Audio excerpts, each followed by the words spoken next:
जय श्री कृष्ण दोस्तों, BS Ram family में आपका स्वागत है। दोस्तों, आज मैं आपको कलंक चौथ की कथा सुनाने जा रही हूँ। ये कथा भगवान कृष्ण से संबंधित है। भगवान कृष्ण ने भी चतुर्थी के दिन चंद्रमा का दर्शन किया था, जिसके कारण उन्हें मिथ्या आरोप लगा था समयंतक मणि चोरी का। तो उन्होंने भी इस कलंक से बचने के लिए या निवारण हेतु चतुर्थी के दिन भगवान गजानन का विधिवत व्रत किया था, पूजन किया था और इस कलंक से मुक्ति पाई थी। इसीलिए दोस्तों, कलंक से बचने के लिए या झूठे आरोप से बचने के लिए इस कथा को अवश्य सुनना चाहिए। और कथा प्रारंभ करने से पहले मेरा आपसे निवेदन है कि जो भी बहनें या भाई इस कथा को सुनते हैं, कृपया कथा को पूरा सुनें, बीच में ना छोड़ें। और मेरी कथा पसंद आए तो मेरे चैनल को सब्सक्राइब करें और लाइक करें और शेयर करें। बोलो गौरी पुत्र गणेश की जय। एक बार नंद किशोर ने शरत कुमारों से कहा कि चौथ की चंद्रमा के दर्शन करने से श्री कृष्ण पर जो लांछन लगा था वह सिद्धि विनायक व्रत करने से ही दूर हुआ था। ऐसा सुनकर शरत कुमारों को आश्चर्य हुआ। उन्होंने पूर्ण ब्रह्म श्री कृष्ण को कलंक लगने की कथा पूछी तो नंद किशोर ने बताया, एक बार जरासंध के भय से श्री कृष्ण समुद्र के मध्य नगरी जाकर बस गए। इसी नगरी का नाम आजकल द्वारिकापुरी है। द्वारिकापुरी में निवास करने वाले सत्यजीत यादव ने सूर्य नारायण की आराधना की। तब भगवान सूर्य ने उसे नित्य 8 भार सोना देने वाली समयंतक नामक मणि अपने गले से उतार कर दे दी। मणि पाकर सत्यजीत यादव जब समाज में गया तो श्री कृष्ण ने उस मणि को प्राप्त करने की इच्छा व्यक्त की। सत्यजीत ने वह मणि श्री कृष्ण को ना देकर अपने भाई प्रसन्नजीत को दे दी। एक दिन प्रसन्नजीत घोड़े पर चढ़कर शिकार के लिए गया। वहां एक शेर ने उसे मार डाला और मणि ले ली। रीछों के राजा जामवंत ने उस सिंह को मारकर मणि लेकर गुफा में चला गया। जब प्रसन्नजीत कई दिनों तक शिकार से ना लौटा तो सत्यजीत को बड़ा दुख हुआ। उसने सोचा कि श्री कृष्ण ने ही मणि प्राप्त करने के लिए उसका वध कर दिया होगा।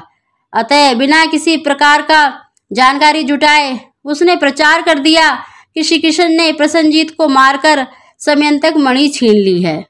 इस लोक निंदा के निवारण के लिए श्री कृष्ण बहुत से लोगों के साथ प्रसन्नजीत को ढूंढने वन में गए। वहां पर प्रसन्नजीत को शेर द्वारा मारा डालना और शेर को रीछ द्वारा मारने के चिन्ह उन्हें मिल गए। रीछ के पैरों की खोज करते करते वे जामवंत की गुफा पर पहुंचे और गुफा के भीतर चले गए। वहां उन्होंने देखा कि जामवंत की पुत्री उस मणि से खेल रही है। श्री कृष्ण को देखते ही जामवंत युद्ध के लिए तैयार हो गया। युद्ध छिड़ गया। गुफा के बाहर श्री कृष्ण के साथियों ने उनकी 7 दिन तक प्रतीक्षा की। फिर वे लोग उन्हें मर गया जानकर पश्चाताप करते हुए द्वारिकापुरी लौट गए। इधर 21 दिन तक लगातार युद्ध करने पर भी जामवंत श्री कृष्ण को पराजित ना कर सका। तब उसने सोचा, कहीं यह वह अवतार तो नहीं जिसके लिए मुझे रामचंद्र जी का वरदान मिला था।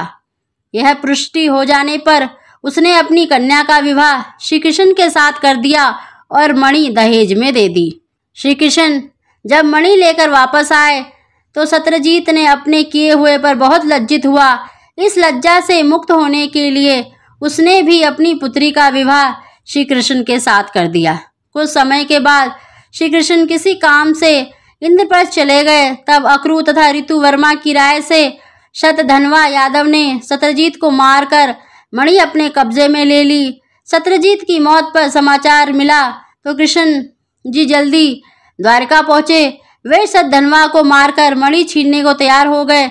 इस कार्य में उनकी सहायता बलराम जी ने भी की। यह जानकर शतवन धनवा ने मणि अक्रूर को दे दी और स्वयं भाग निकला। श्री कृष्ण ने उसका पीछा करके उसे मार तो डाला पर मणि उन्हें नहीं मिल पाई। बलराम भी वहां पहुंचे। श्री कृष्ण ने उन्हें बताया कि मणि इसके पास नहीं है। बलराम जी को विश्वास न हुआ। वे अप्रसन्न होकर विदर्भ चले गए।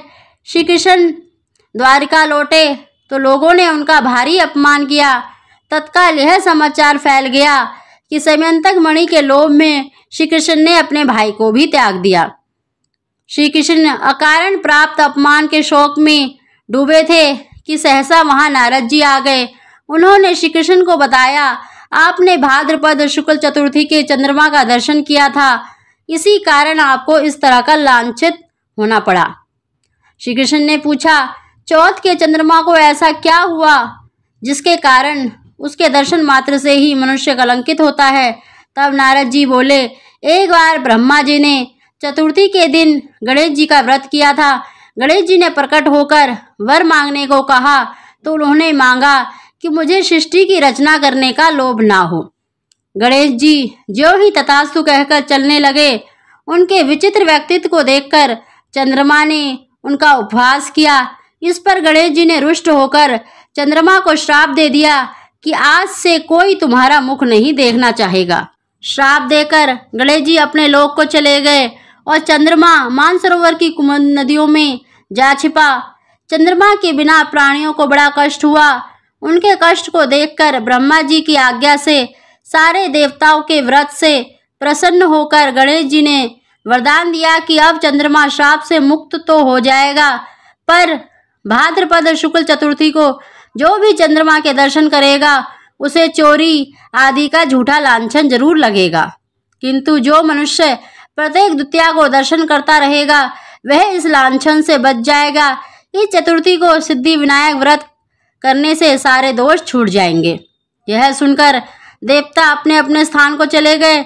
इस प्रकार भाद्र शुक्ल चतुर्थी को चंद्रमा का दर्शन करने से आपको यह कलंक लगा।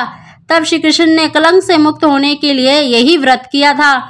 कुरुक्षेत्र के युद्ध में युधिष्ठिर ने भगवान श्री कृष्ण से पूछा, भगवान, मनुष्य की मनोकामना सिद्धि का कौन सा उपाय है? किस प्रकार मनुष्य धन, पुत्र, सौभाग्य तथा विजय प्राप्त कर सकता है?